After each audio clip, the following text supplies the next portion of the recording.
تو اب جب انسان علم و فہم اور عقل و دانش کے یہ ارتقائی منازل طے کرتا ہوا آگے بڑھتا چلا جاتا ہے، اور اس کے ذہن و دل کی، اس کی معلومات کی جو وسعت ہے، جو اس کی سوچ، اس کے افکار کی وسعت ہے، وہ اس منزل پر پہنچ جاتی ہے کہ وہ دوسروں کے لیے بھی ایک ماڈل بن جاتا ہے، دوسروں کی ہدایت کا، دوسروں کی تعلیم و تربیت کا کہ درجہ کمال پر پہنچ جاتا ہے، یعنی دوسروں کو بھی ہدایت فراہم کر سکتا ہے، دوسروں کو علم ان تک پہنچا سکتا ہے اور اس منزل پر پہنچتا ہے، تو پھر وہ ایک ٹیچر کی صورت اختیار کرتا ہے، وہ استاد ہو جاتا ہے۔ جو شاگرد تھا کل تک، وہ آج ایک استاد کی صورت میں سامنے آتا ہے، ایک ماسٹر کی صورت میں سامنے آتا ہے، وہ ایک مکمل ڈاکٹر بن جاتا ہے، انجینئر بن جاتا ہے، وہ ایک ٹیچر بن جاتا ہے، یا وہ ایک فلاسفر بن جاتا ہے، وہ ایک دانشور بن جاتا ہے، وہ ایک عالم دین بن جاتا ہے۔ تو یہ علم کی جو مختلف ارتقائی منازل اور درجہ بندیاں طے کرتا ہوا انسان درجہ کمال تک پہنچتا ہے۔ اسی طرح انسان کی جو ایک روحانی اور اس کی جو ایک اخلاقی یا اس کی جو ایک معاشرتی تہذیب و تمدن کی جو زندگی ہے، وہ امپروو ہوتی چلی گئی، تو اس کے لیے بڑے سے بڑے ٹیچرز کی ضرورت پیش آتی گئی، بڑے سے بڑے ہادی کی ضرورت پیش آتی گئی، اور وہ پھر اللہ وحدہ لا شریک کی جانب سے وہ عظیم ہادی اس دنیا میں تشریف لائے کہ جنہیں خاتم النبیین، خاتم المرسلین، تاجدار ختم نبوت کے طور پہ ہم جانتے ہیں، اور وہ ہیں سرکار دو عالم حضرت محمد مصطفیٰ احمد مجتبیٰ صلی اللہ علیہ وآلہ وسلم کی ذات بابرکات۔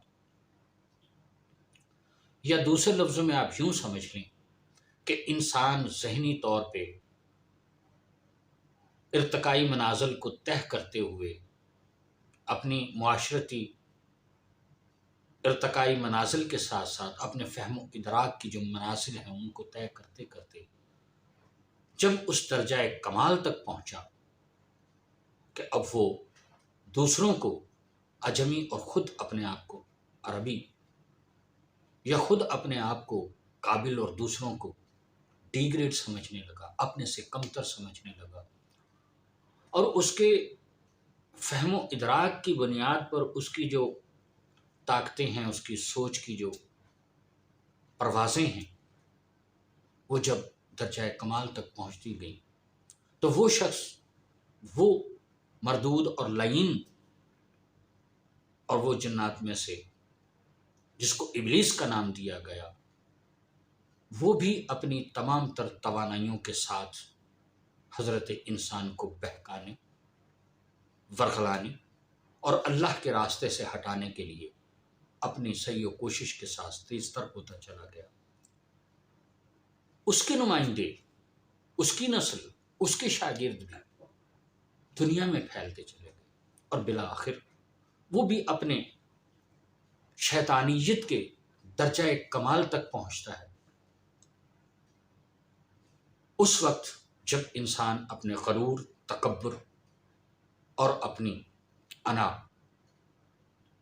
کے حوالے سے، اپنے ظلم و ستم کے حوالے سے، اپنے جبر و استبداد کے حوالے سے وہ اپنے درجہ اخیر تک پہنچتا ہے، تو پروردگار اس ہستی کو بھیجتے ہیں کہ جو کائنات میں اس کے ہادیوں میں سے سب سے عظیم ہادی سرکار ختم مرتبت سید الانبیاء والمرسلین بنا کر، کہ جن کے علم و فضل، جن کی طہارت، جن کے کردار، جن کی سیرت کے سامنے انبیاء کی سیرت و کردار بھی ہمیں اس درجہ کمال تک نظر نہیں آتا، اور انبیاء گرامی قدر جتنے بھی اس سے پہلے گزرے، وہ بھی سرکار دو عالم صلی اللہ علیہ وآلہ وسلم کے حوالے سے اللہ کی طرف سے دی گئی معرفت کے بعد یہ کہتے ہوئے نظر آتے ہیں کہ پروردگار ہمیں محمد مصطفیٰ صلی اللہ علیہ وسلم کی امت میں سے پیدا فرما۔ تو سامعین و ناظرین گرامی قدر، اب انسانیت کے مختلف مراحل طے کرتا ہوا اس منزل تک پہنچا جسے ہم مسلمان کہتے ہیں، جس کو ہم اہل اسلام کہتے ہیں، اس منزل تک پہنچتا ہے۔ لیکن شومی قسمت، چونکہ یہ جو ایک سفر ہے انسان کی سمجھ کا، ہدایت کا، اس کے فہم و ادراک کا، پروردگار کی معرفت کا، ایسے نبی بھی گزرے جو ایک قوم اور قبیلے کے نبی تھے، ایسے نبی بھی گزرے کہ جو ایک ملک کی حد تک، پھر ایسے نبی بھی گزرے کہ جو پوری دنیا کے لیے نبی بنے۔ نبیوں میں بھی درجہ بندی، ہم نے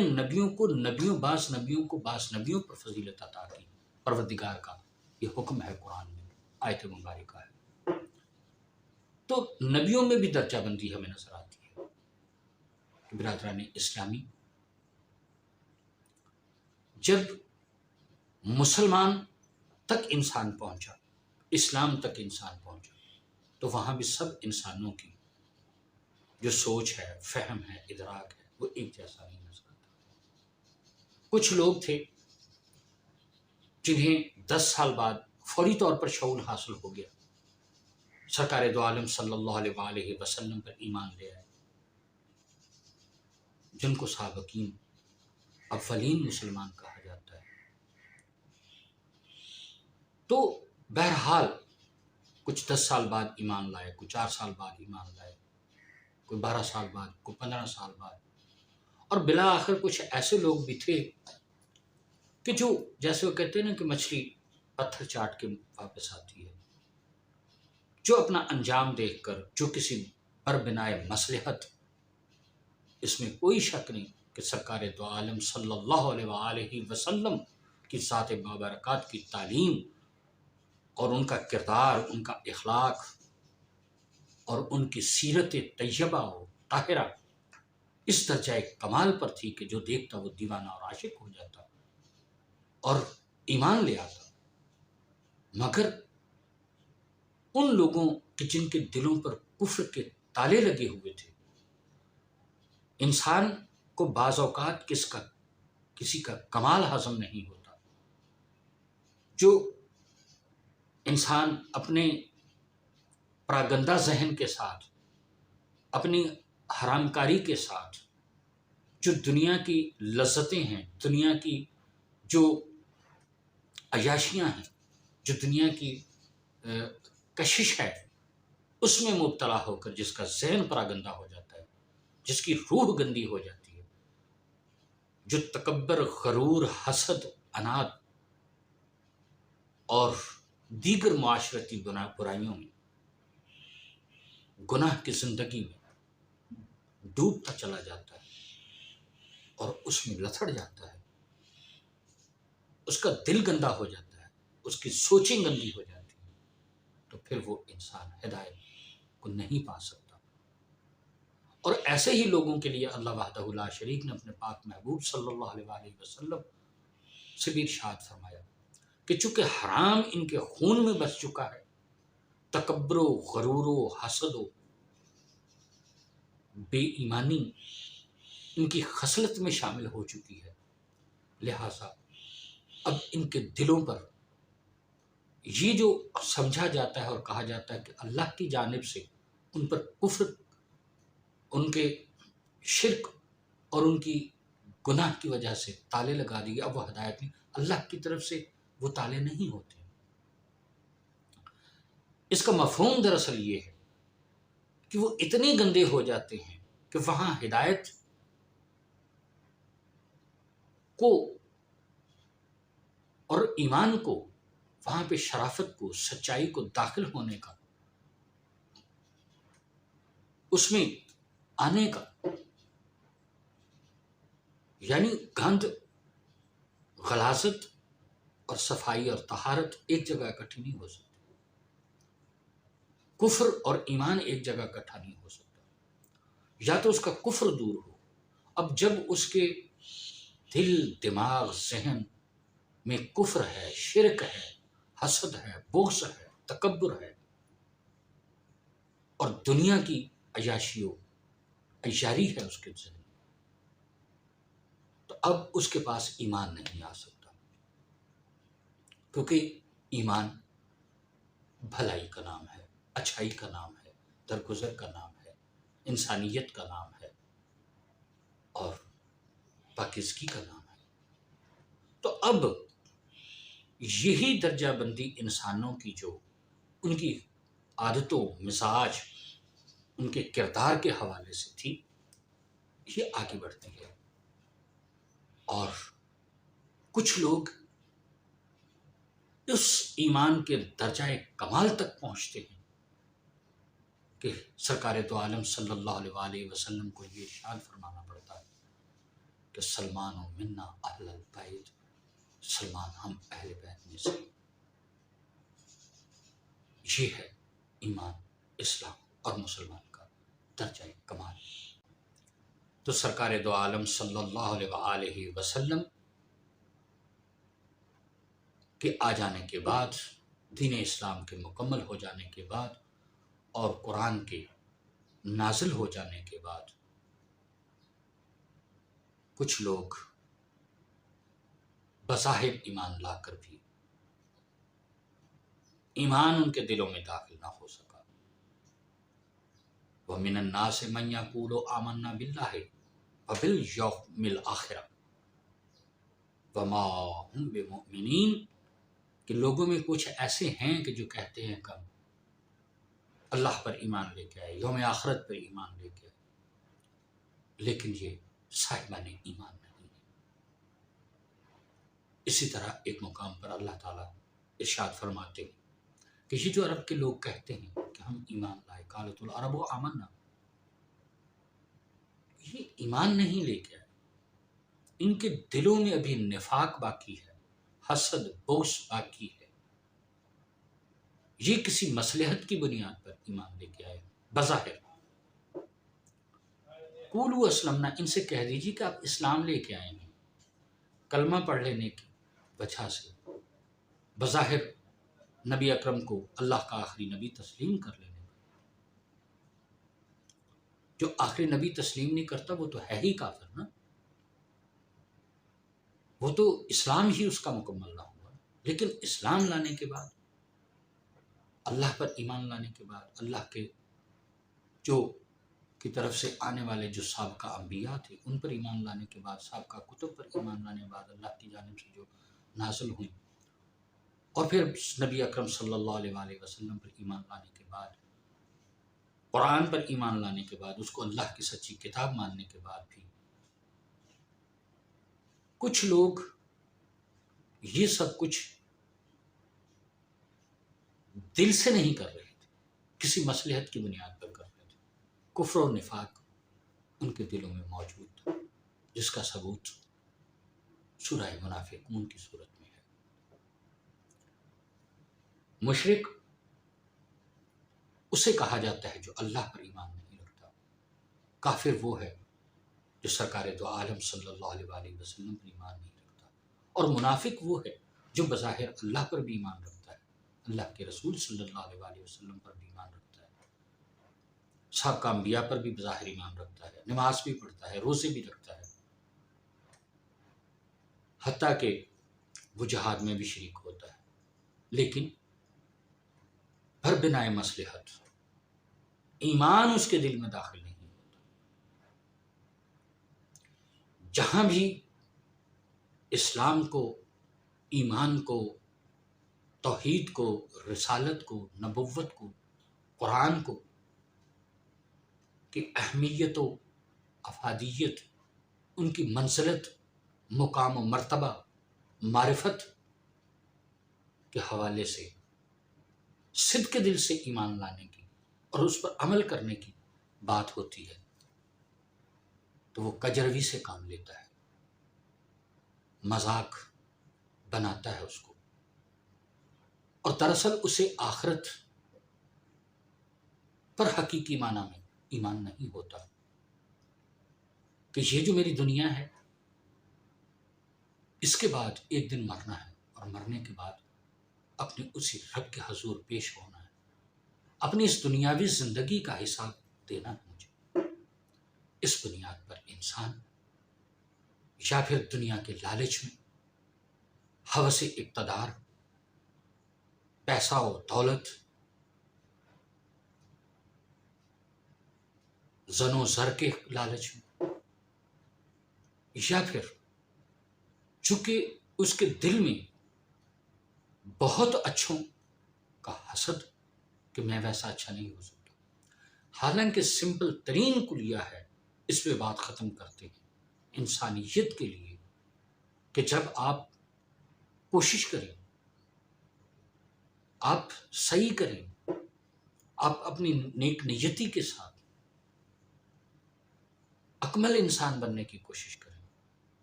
بہتر انسان بننے کی کوشش کریں، مسلمان بننے کی کوشش کریں، اپنے قول و فعل میں سنسیئرٹی کو لے کے اللہ اور رسول پر صدق دل سے ایمان رکھیں۔ انسان کا گمراہ ہونا اور گناہ گار ہونا اور ہے، لیکن گمراہ ہونا اور ہے۔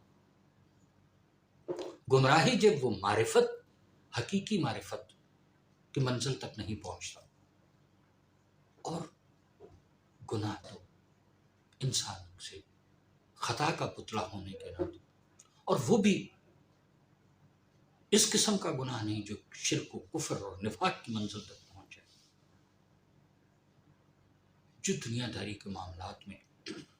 جو دینی فرائض کے حوالے سے کوئی قطعی کمی ہے، کوتاہی ہے، غلطی ہے، حقوق العباد کے حوالے سے انسان بحیثیت انسان فطرت انسانی کے تحت شیطان کے ورخلانے سے اگر انسان کوئی غلطیاں کرتا ہے اور اس کے بعد پھر توبہ کا راستہ اختیار کرتا ہے تو حق کو پا لیتا ہے، اور وہ حق کو پانے والا اگر اس منزل تک نہیں بھی پہنچ سکتا تو اس کے لیے ایک آسان سا کلیہ ہے کہ انسان ایسے ہادی منتخب کرے، ایسے ہادیوں کی پیروی کرے، ایسے ہادیوں کا دامن پکڑ لے کہ اللہ اور اس کا رسول خوش ہو جائیں، اس کی زندگی کی وہ جو کمی اور کوتاہیاں ہیں وہ دور ہو جائیں، جیسے کہ اللہ وحدہ لا شریک ارشاد فرماتے ہیں کہ اس میرے محبوب صلی اللہ علیہ وآلہ وسلم کی اطاعت ہی دراصل اللہ کی اطاعت ہے۔ اطیعوا الرسول فقط اطاع اللہ، اس رسول کی اطاعت ہی، اور آپ سرکار دو عالم صلی اللہ علیہ وآلہ وسلم کے ارشاد فرماتے ہیں انی تارکم فیکم الثقلین کتاب اللہ و اطرتی اہل بیتی، میں تمہیں یہ دو چیزیں چھوڑے جاؤں، ایک اللہ کی پاک کتاب ہے اور دوسری میری اطرت ہے، اہل بیت ہے، برادران اسلامی، چونکہ اللہ کے آخری رسول صلی اللہ علیہ وآلہ وسلم اس دنیا سے پردہ فرمانا تھا، آخری نبی بن کر آئے، انہیں جانا تھا کل نفس ذائقۃ الموت، اس موت کے ذائقے کو چکھ کے جتنی ان کی ہدایت تھی، جتنی ان کی طرف سے انسانیت کے لیے فلاح تھی، انسانیت تھی، انسانیت کی ہدایت تھی، وہ اپنے درجہ کمال کو پہنچ جاتی ہے۔ الیوم اکملت لکم دینکم واتممت علیکم نعمتی کی منزل پہ جب یہ دین پہنچ جاتا ہے تو انہیں اپنے دین کی تکمیل، کیونکہ اللہ کے نبی صلی اللہ علیہ وآلہ وسلم کا کام یہ تھا کہ آدم سے لے کے عیسیٰ تک جو تمام انبیاء دین لے کے آئے، جو ہدایت لے کے آئے، اس کو درجہ کمال تک پہنچا دینا، اور جو پہنچا دیا گیا اب اس درجہ کمال تک پہنچے ہوئے دین کی حفاظت کے لیے اور بعد میں آنے والوں کے لیے ضروری تھا کہ ایسے ہادی مقرر کر دیے جائیں، اس دین کی حفاظت کے لیے ایسے وارث مقرر کر دیے جائیں کہ قیامت تک کے لیے اس دین پر کوئی آنچ نہ آ سکے۔ تو فرما دیا گیا انی تارکم فیکم الثقلین کتاب اللہ و اطرتی اہل بیتی ما ان تمسکتم لن تضلوا من بعدی حتی یرضی الحوض، اگر ان کا دامن پکڑ لیا گیا ان دو چیزوں، ایک قرآن اور ایک میری اہل بیت، کیونکہ وہ میری طرح پاک ہے، طاہر ہے، وہ انسانیت کے، ہدایت کے درجہ کمال پر فائز ہے، وہ میری طرح، وہ میرا خون میری طرح دنیا کے لیے ہاتھی ہے۔ اس میرے لائے ہوئے دین کو، کہ جس کی تکمیل سردار انبیاء کے توسط سے ہوتی ہے، کے حوالے سے مکمل ہوتا ہے دین، تو اس مکمل دین کہ جس کو 1,24,000 انبیاء نے اس درجہ کمال تک جن کی محنت سے یہ پہنچا دی، تو اس دین کی حفاظت کے لیے، اس دین کی اس دین کو فروغ کے لیے، اس دین کی تبلیغ کے لیے، اور اس دین کو قیامت تک باقی اور زندہ رکھنے کے لیے اللہ نے اور اللہ کے رسول نے انتظام فرمایا۔ ایک قرآن، دوسری میری اہل بیت۔ اس قرآن اور اہل بیت